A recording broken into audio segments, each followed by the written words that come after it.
Assalomu alaykum hurmatli ishqibozlar. Bugun sizlar bilan Sanomoykada mashinani to'g'ri to'g'risida video olamiz. Mashinamiz hozirgi holatda bo'lsa, albatta birinchi surishni tavsiya etamiz.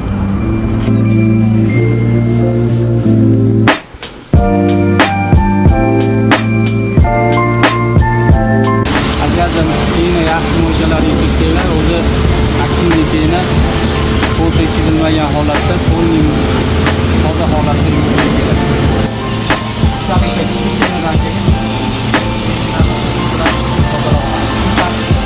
Holatda barchaga qarab bo'ladi.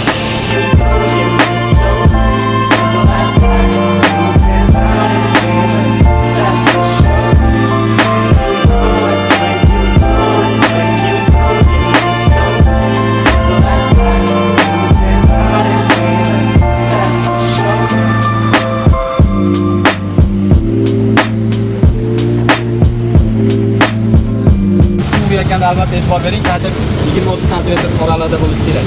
Uzoq bo'lib ketsa ham beynachalik yuviladi, yaqin bo'lib ketsa kraskaga ta'tir bo'ladi.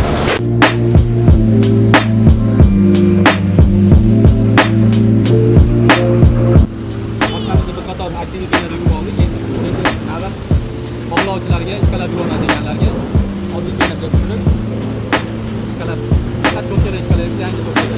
Bu to'rtada birinchi marta ishqalabga top darajalarga kirib olib, kraska qatlamini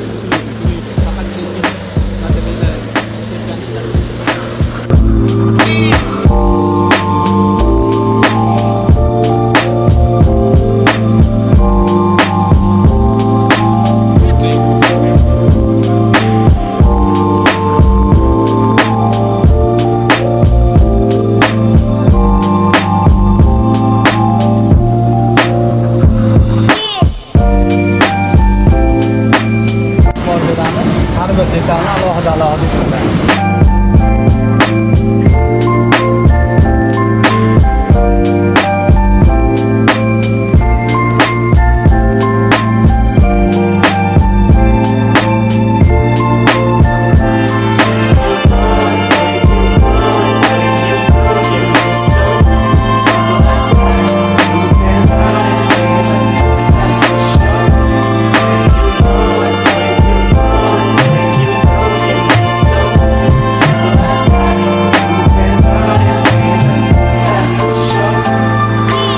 Mashinamizni ishqalab oldik. Endi yaxshilab pastdan tepilgan suvdamiz.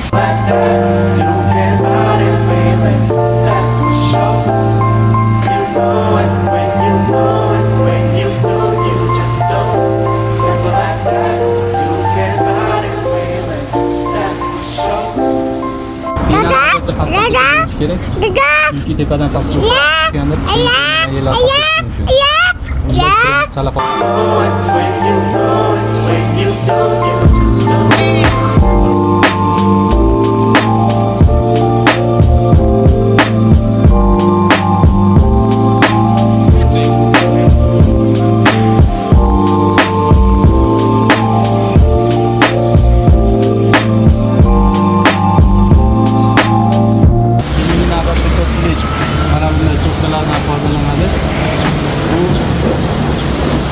noto'g'ri qaror.